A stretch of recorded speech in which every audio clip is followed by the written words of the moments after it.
fait-il? J'ai peur qu'il ne résiste plus très longtemps, mademoiselle. Votre grand-père s'affaiblit d'instant en instant. J'appelle tout de suite le docteur.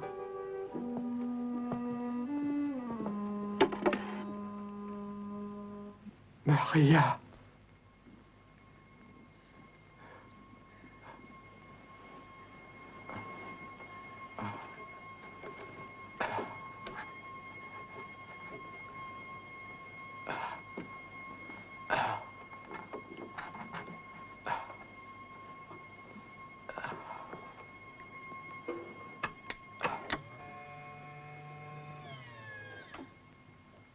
D'accord. Le docteur vient immédiatement. Mais dites-moi, je peux aller le voir? Attendez un instant que le docteur l'ait examiné.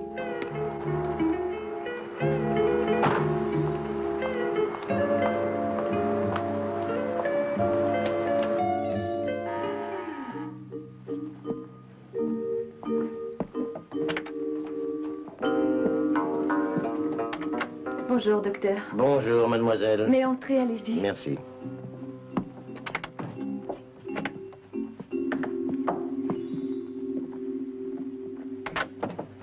Alors? Rien du tout. Aucune trace d'une carte quelconque. Il a peut-être bien gardé les détails dans sa tête.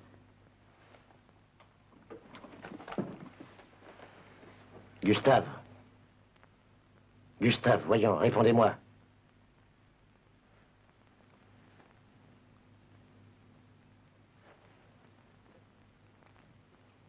Trop tard, il est mort.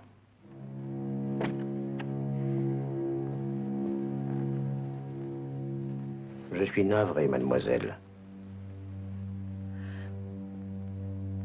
Et maintenant, je peux le voir? Oui, oui, bien sûr.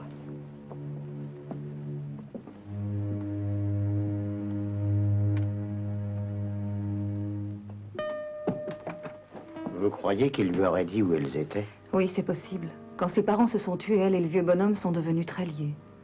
Faudra la voir à l'œil.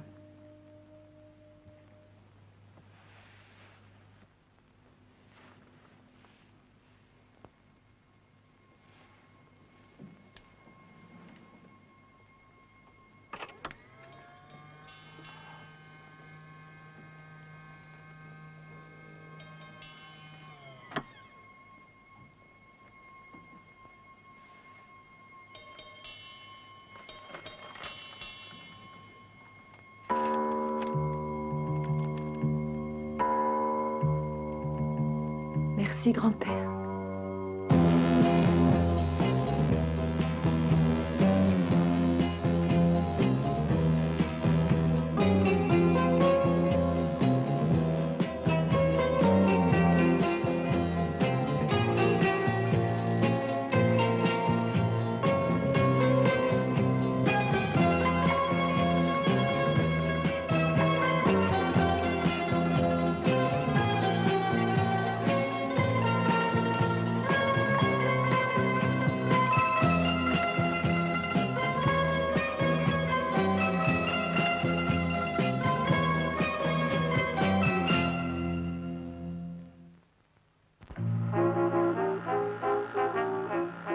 Au fond de la mer.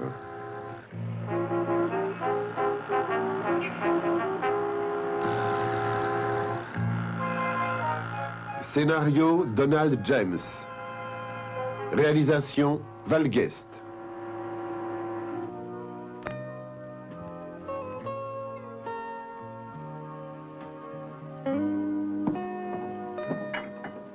C'est vraiment gentil d'avoir accepté de me recevoir, Monsieur Bradley. J'aurais dû vous appeler d'abord au lieu de sonner comme ça, au culot. L'audace accompagnée de charme est irrésistible, vous saviez ça? De charme, c'est vrai? Oui, c'est vrai. Mais c'est très galant, Monsieur Bradley. Ah oui? C'est vrai que vous êtes très galant. Il paraît. Mais on prétend tellement de choses, mademoiselle. Adams, Claire. Enchanté. À Claire Adams. Qu'est-ce que c'est? Ça n'a pas l'air terrible. Un mélange à moi. C'est joli, hein? Qu'est-ce que c'est exactement? Eh bien, exactement... c'est un jaune d'œuf. avec une sauce très relevée par-dessus, du vinaigre, un peu de jus de tomate, et pour finir tout ça, une bonne pincée de poivre. Et l'important là-dedans, ça c'est le plus important, c'est qu'il ne faut pas casser le jaune. Vous avez trop bu hier. Je suis allé à l'opéra hier soir. C'est l'opéra qui vous rend malade? Non, mais les réceptions qui suivent l'opéra sont très difficiles. Très bien. Alors, pour quel journal écrivez-vous? Ah, eh bien, je vais être franche, Monsieur Bradley. Pour aucun. Je suis indépendante, c'est ça, oui. Et si j'arrive à écrire une exclusivité sur Jean Bradley... Ça vous paiera le loyer. Oui. Dans notre métier, vous savez, c'est très difficile. Je sais. Sortez votre stylo bille. Oh non, je ne note jamais, je refais tout de mémoire. Vous avez bien de la chance. Qu'est-ce que je vous raconte? Ma carrière? Oh, eh bien, ça, vous l'avez dit plus d'une fois. Oh, d'accord. Alors peut-être mes affaires. Ça aussi. Vous l'avez dit plus d'une fois. Qu'est-ce qui vous intéresse? Eh bien, à vrai dire, je pensais à la moins conventionnelle de toutes vos activités, Monsieur Bradley. On raconte que vous vivez des aventures pleines de dangers, que vous menez de grandes enquêtes policières. Oh, vous ne croyez pas que vous exagérez légèrement? Ça n'aurait rien d'étonnant. Il paraît que subitement votre téléphone sonne et que vous vous trouvez impliqué dans des aventures affolantes. Mon téléphone sonne subitement et... Vous allez voir que c'est très banal. Jean Bradley à l'appareil? Oui, bien sûr, je serais ravi de parler au père. Je crois que cette fois, je vais être mêlé à une dangereuse affaire avec le supérieur d'un monastère en Belgique.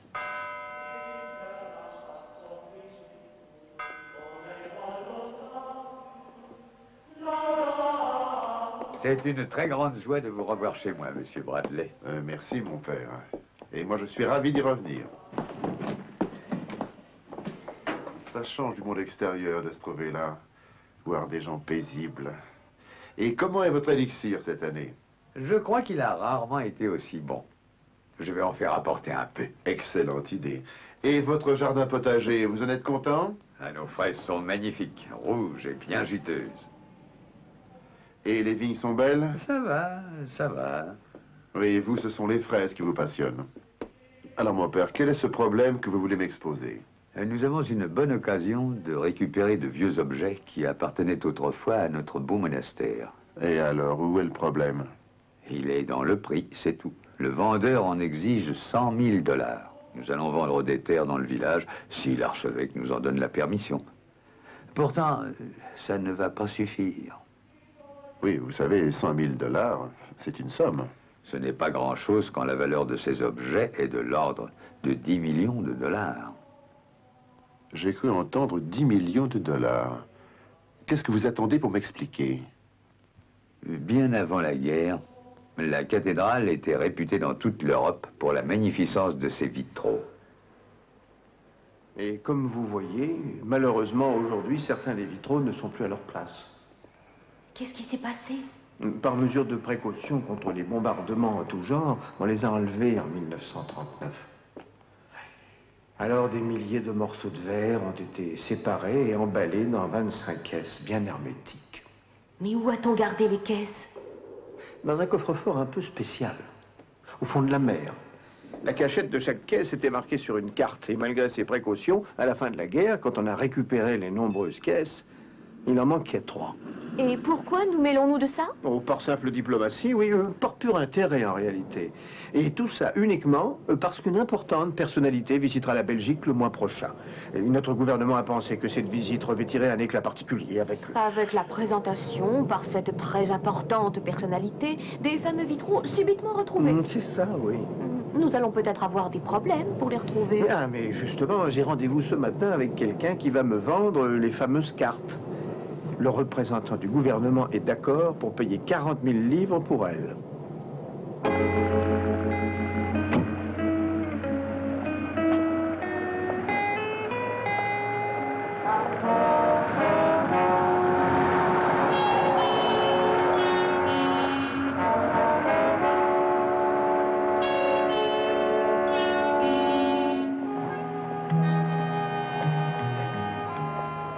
Voilà, alors ne perdons pas de temps, mademoiselle. Venons-en tout de suite à ce qui m'amène ici. Votre défunt grand-père est mort en vous laissant 3 vieilles cartes. C'est possible. Eh bien, si c'est le cas, combien êtes-vous prêt à offrir pour les avoir? Mais attendez, tout ceci a été réglé et le prix a été fixé. 40 000 livres. Mais j'ai reçu une nouvelle offre entre-temps, Monsieur Parminter, pour un montant de 100 000 $. Mais ceci est très irrégulier. Comptez-vous faire une meilleure offre? Ah, mais, accordez-moi au moins le temps de consulter mon gouvernement. D'accord. Je vous téléphonerai en fin de journée à votre hôtel, Monsieur Parminter. Au revoir.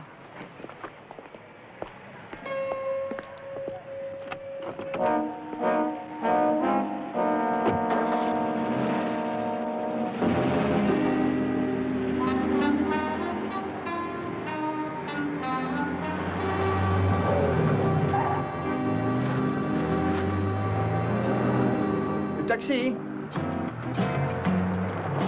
Veuillez suivre cette voiture rouge, je vous prie.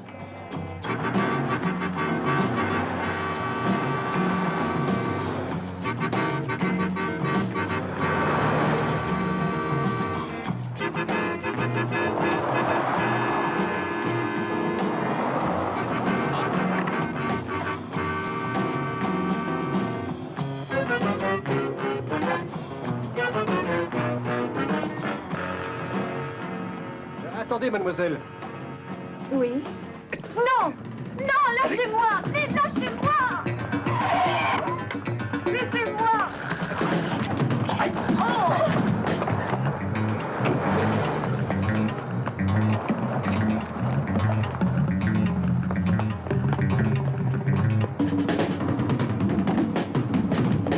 Vous savez où s'est allée des Bouches?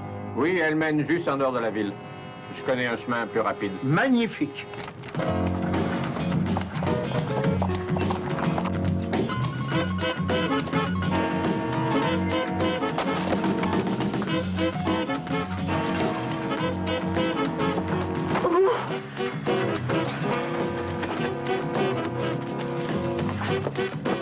Fais le tour. Allez, venez, ma chère, vite par ici. Auto!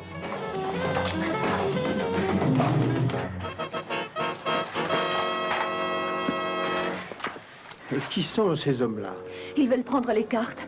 Celui qui commande est un docteur. Et il soignait mon grand-père. Et la grande brute?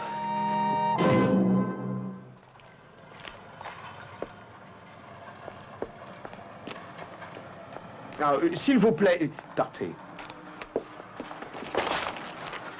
Écoutez, je ne voudrais pas devoir recourir à la violence. Oh.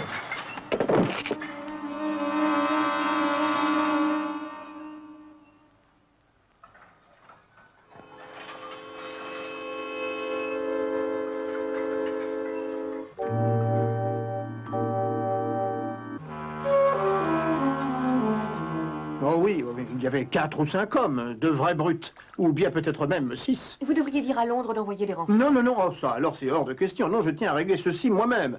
Ils me paieront ça. J'ai une autre piste et je vais... Allô?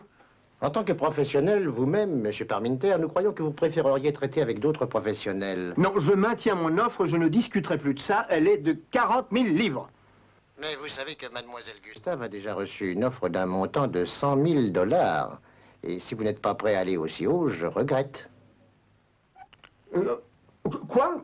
Non, il a dit une somme de 100 000 $. Vous vous rendez compte? Vous imaginez quel être maîtrisable peut faire une offre pareille? Quel est l'ignoble voyou prêt à briser une aussi précieuse collection amassée au cours des siècles dans l'intention de la revendre à des collectionneurs privés? Est-ce que vous imaginez comment on peut atteindre ce degré de vénalité et de cupidité mal placée? Vouloir verser 100 000 $, croyez-moi, celui qui se cache là-dessous est un être abject.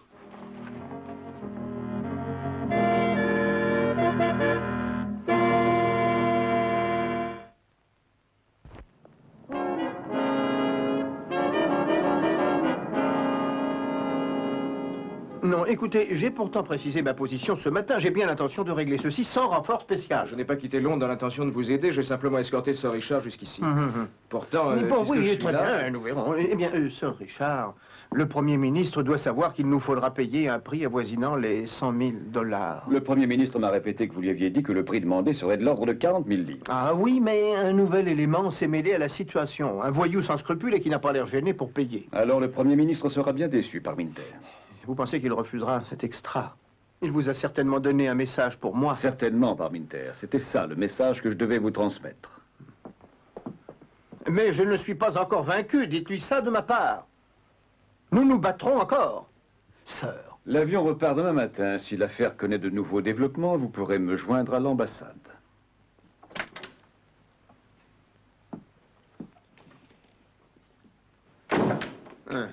Oui, bon, à partir de maintenant, essayons de ne plus commettre une seule faute. Tout à l'heure, vous avez parlé d'une autre piste. Ah oui. Ah oui, oui. Et c'était ce loup de mer, le capitaine du vieux dragueur ancré dans le port. Je ne vois pas le rapport. Oh, ben c'est un vieil ami d'enfance d'André Gustave. Il a bourlingué avec lui, il a passé toute sa vie à partager ses secrets. Ça paraît inconcevable qu'il ne sache rien à propos de ses cartes. Il faut essayer, vous voulez que je parle à cet homme? Non, non, c'est inutile. J'irai régler ça moi-même. Je disais ça au cas où votre ami la brute voudra encore s'en prendre à vous. Non, rien à craindre. L'autre jour, il m'a frappé sans m'avertir. Si je le vois, ça se passera d'une manière différente.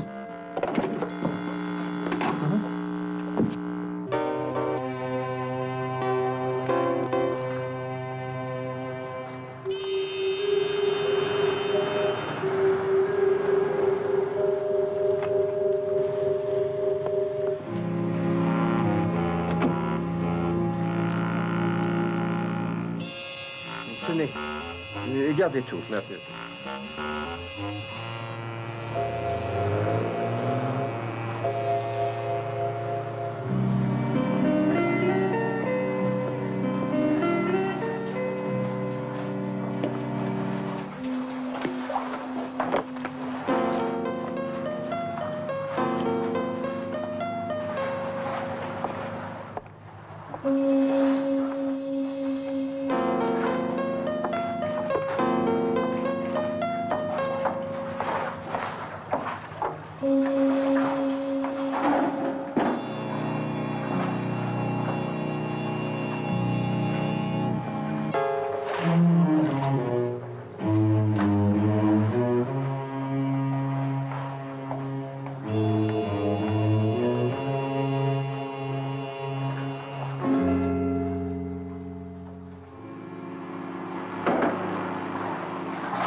Alors?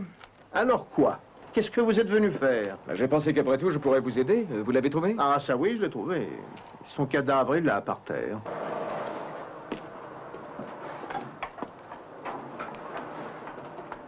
Ah, on a certainement employé un fusil télescopique pour l'abattre alors qu'il se trouvait par ici. Oh, ce n'est pas tout, alors. Vous êtes capable d'en dire plus que ça. Non. Réfléchissez. Le vent, il me semble qu'il souffle de la terre. Alors? Alors, si vous étiez un fumeur de pipe comme moi-même, vous sauriez qu'une pipe s'allume difficilement quand il y a du vent de face. Ce qui veut dire qu'il s'est tourné dos vers le vent. Et il allait allumer sa pipe quand il a reçu la balle. Regardez, le tuyau a été raflé. Mais ça n'avance à rien. Ah, mais si, voyons, au contraire. Maintenant, nous savons qu'il se trouvait ici et qu'il était tourné par là. Ah, ça veut dire qu'on a tiré d'un bâtiment sur le vieux port. C'est ça, oui. Mais c'est impressionnant. Élémentaire, mon cher Taylor. J'ai lu beaucoup de Sherlock Holmes quand j'étais petit. Mais allons voir ces hangars. Mais je n'y comprends plus rien, monsieur Bradley. Vous voulez dire que vous retirez votre offre? Oui, mon père, c'est bien ça. Croyez-moi, il n'y a pas d'autre solution. Ou alors je gaspillerais 100 000 $ pour acheter ces cartes. Mais pourquoi? Que s'est-il passé au cours des dernières heures pour vous faire changer d'opinion? J'ai bien étudié vos livres.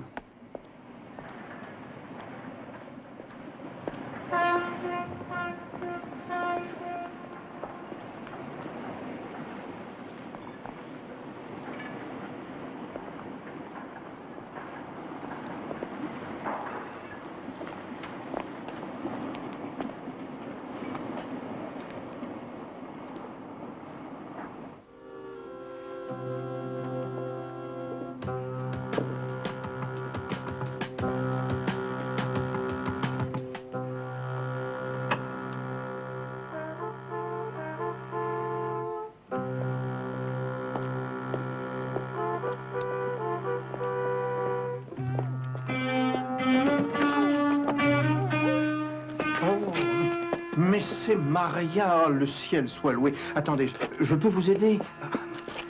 Ah, ils vous ont bien arrangé. Est-ce que tout va bien? Non, pardon, attendez. Là, vous avez dû avoir affreusement peur. Vous êtes sûr que ça va? Oui, merci. Écoutez, Maria, je sais que vous avez vécu une terrible expérience, mais je voudrais vous demander de nous dire si vous savez où sont vos ravisseurs. Quoi?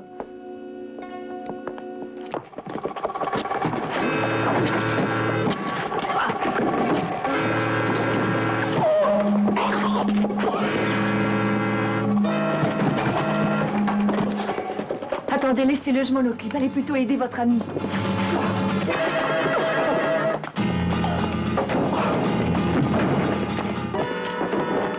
Oh, pauvre homme. Maintenant, il faut vite alerter la police. Elle attend de mes nouvelles. Maria?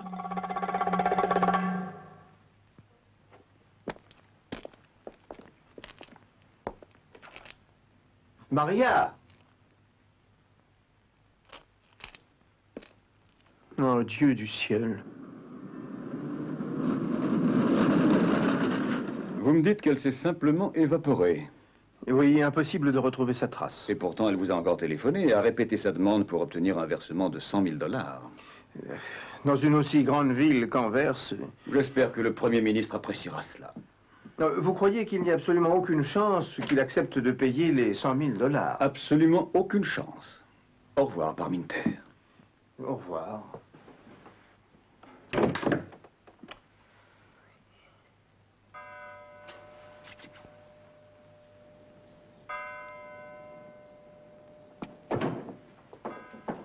Oui, mon père, entrez. Ah, mais non, il doit y avoir erreur. Oh! J'ignorais que vous étiez en Belgique, vous aussi. Ah, eh bien, je passais dans les environs. Vous passiez dans les environs, racontez ça à d'autres. Je parie que vous êtes venu me chercher. Ah, à vrai dire, je suis ennuyé. La réponse est non. Non, attendez, ce n'est pas La compliqué. réponse est non. C'est très simple, Jean. Il s'agit seulement d'une affaire d'argent, vous savez, c'est tout. Tout simplement d'une quarantaine de milliers de livres. Ah non, non, non, ce serait trop beau.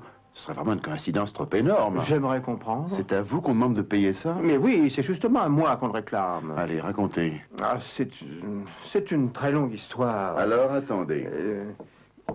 Bon, alors, écoutez, juste un peu avant que la guerre commence, il y avait de ces... Oui, de ces vitraux. Oui, de magnifiques vitraux. Ah, vous avez deviné ça. Et les 40 000 livres serviront à acheter des cartes. C'est le prix de vente des... Vous êtes fantastique. Non, non, ça paraît clair. C'est probablement cet endroit. C'est simplement qu'à moi aussi, on m'a offert ces mêmes cartes. Et on exigeait de moi 100 000 $, c'est tout. C'était vous, mon adversaire, c'était vous qui poussiez les prix. Mais qu'est-ce que ça veut dire? Une minute, s'il vous plaît, s'il vous plaît, une minute. Je vais tout vous expliquer. Tenez. Je viens de lire ce livre concernant les polders gagnés sur la mer en face des côtes belges et hollandaises. Ah. Eh oui. Tenez, regardez ça. Juste ici, nous connaissons l'endroit approximatif où les bateaux ont largué les fameuses caisses. Ah, ben oui, dans la zone où on avait retrouvé les premières caisses. Attendez, vous allez vite comprendre. Alors, par rapport aux autres caisses retrouvées, on peut dire que celle qui manque devrait se trouver en gros là. Oh. Dans les polders gagnés après-guerre. Ces maudites caisses ne sont pas du tout dans l'eau. Oh, elles l'ont été.